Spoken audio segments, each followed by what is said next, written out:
உண்மையாவே அவங்க நிரபராதி. இதுல அவங்களுக்கு எந்த தொடர்பும் இல்லைன்னா அவங்க ரியாக்ஷன் வேறையா தானே இருக்கும்.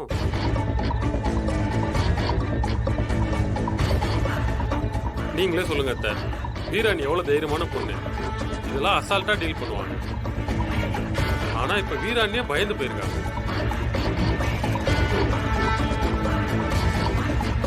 எனக்கு இது எதுவுமே சரியா பண்ணல டாடி. 3 பேர்கிட்டையும் கொஞ்சம் நல்லா விசாரிச்சு பார்க்கறது நல்லதுன்னு தோணுது. அப்பதான் நம்ம சேஃப்டியா இருக்க முடியும். நாளை பின்ன பிரச்சனை பெருசானதுக்கு அப்புறம் காப்பாத்த நினைச்சோன்னு வைங்க, அப்ப நம்ம கையில நிக்கலனா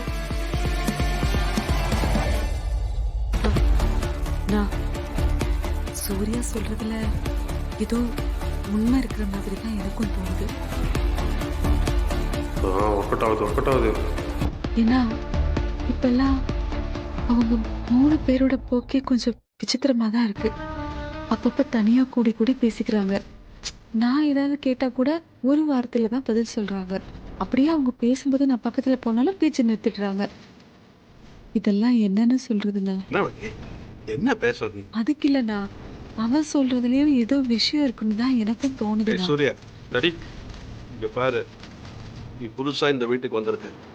உனக்கு என் மருமகளை பத்தி முழுசா தெரியாது. அவங்க இப்படிலாம் செய்யக்கூடிய ஆளே கிடையாது. அப்படியே செஞ்சாலும் அதெல்லாம் நம்ம கிட்ட சொல்லியிருப்பாங்க.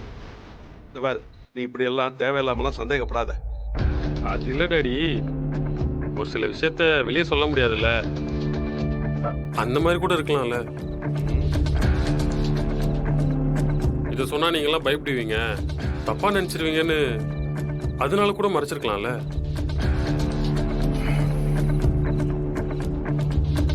அது போக அவங்க அண்ணன் சாவுக்கே அவதான் காரணம் நினைச்சா அவங்களுக்கும் கோவம் வருது, இயல்பு தானே. அந்த கோவத்துல ஏய், நான் தான் அப்படிலாம் நடந்திருக்காதுன்னு சொல்றேன்ல. சரிங்க டாடி, நடந்திருக்காதுன்னா சந்தோஷம்.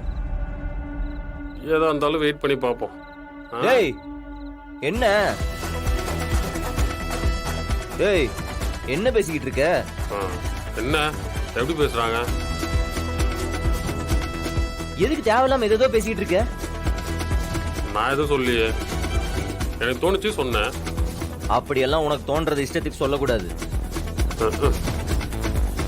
அவங்க 3 பேர்த்துக்கும் இங்க நடக்கிற பிரச்சனைக்கு எந்த சம்பந்தமும் கிடையாது. நீ பாத்தியா? என்னமோ எல்லாம் தெரிஞ்ச மாதிரி பேசிக்கிட்டு இருக்க. நான் அப்பெல்லாம் சொல்ல, அவங்க நடவடிக்கை சரியில்லைன்னு சொன்னேன். பிருந்தா, நான் தான். என்னாச்சு? ஏன் இப்படி பயப்படுற? இல்ல ஒண்ணும் இல்ல. ஸ்டேஷன்ல ஏதாவது உன்னை டார்ச்சர் பண்ணாங்களா? உன் மேல கை வச்சாங்களா? இல்ல கார்த்தி, இல்ல. அப்புறம் எதுக்கு பயப்படுற? எல்லாம் ஓகே தானே? உண்மையிலே உனக்கு எந்த ப்ராப்ளமும் இல்லைல்ல? இல்ல ஒண்ணும் இல்ல, நான் நல்லா தான் இருக்கேன். அப்புறம் எதுக்கு உன் கை நடுங்குது? முகம்லாம் இப்படி வேர்த்து கொட்டி இருக்கு.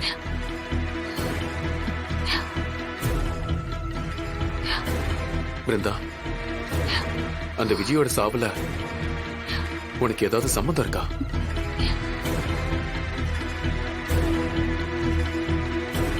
நீ ஏதாவது என்கிட்ட மறைக்கிறியா பிருந்தா? இல்ல கார்த்தி, நீங்க என்ன சந்தேகப்படாதீங்க. அந்த மாதிரி எல்லாம் எதுவும் நடக்கல.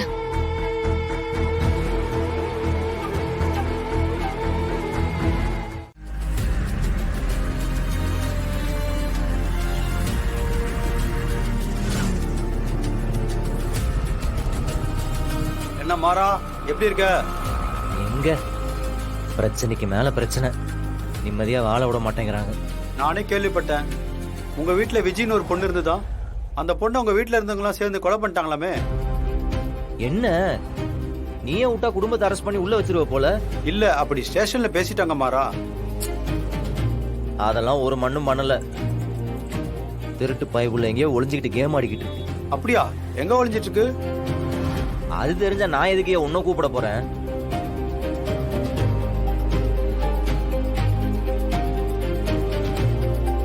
இந்த இது என்னது? இது அவளோட பேங்க் டீடைல்ஸ். சரி. போன் பேசாம கூட இருக்க முடியும், ஆனா பணம் செலவு பண்ணாம இருக்க முடியாதுல்ல. ஆமா, பதுங்கி இருக்கிறதா இருந்தாலும் 3 வேளை சாப்பிடணும்ல, அதுக்கு காசு வேணும்ல. அதுதான் இடையில இந்த அக்கவுண்ட்ல இருந்து ஏதாவது பணம் வித்ட்ரா பண்ணிருக்காங்களான்னு பாரு. சாப்பாடு ஏதாவது ஆர்டர் பண்ணிருக்காளா அந்த மாதிரி. இதெல்லாம் தெரிஞ்சாலே அவ எங்க இருக்கான்னு கண்டுபிடிச்சிடலாம். ஆனா அன்னைக்கு பாந்தோப்புல ஒரு பாடி கிடைச்சது, அது விஜயோட தான் எல்லாரும் சொன்னாங்களே. கால்ல கூட மச்சம் இருந்ததுன்னு அவங்க அம்மா அடையாளம் காட்டினாங்களாமே. எனக்கு என்னமோ அது அவளா இருக்கிறதுக்கு வாய்ப்பு இல்லைன்னு தோணுது. ஏன்னா அவ பெரிய கேடி, நம்ம குடும்பத்தை பழிவாங்க என்ன வேணாம் பண்ணுவா. இப்ப இது மர்டர் கேஸா மாறுச்சுன்னா பிரச்சனை காம்ப்ளிகேட் ஆகுது இல்ல. அது எங்க எல்லாருக்கும் பிரச்சனை தானே. ஆமா ஆமா, அம்மா உயிரோடு இருக்கும்போது செத்து போச்சுன்னு சொன்னவ அவ. அப்படி பாவப்பட்டு வீட்டுக்கு வந்தவ தான் பல வேலையை பார்த்துட்டு போயிட்டா. இருந்தாலும் நீங்க இத்தனை பேர் இருக்கிற குடும்பத்துக்குள்ள வந்து உங்க எல்லார் கண்ணிலையும் விரல விட்டு ஆட்டிருக்கா பாரு. உண்மையிலேயே அவ பெரிய ஆளு தான்பா. இல்ல, உங்க எல்லாரும் ஏமாத்திருக்கால, அத சொன்னேன். பாவம் இறக்கப்படுறவங்களை தானே இந்த உலகம் அதிகமா ஏமாத்துது.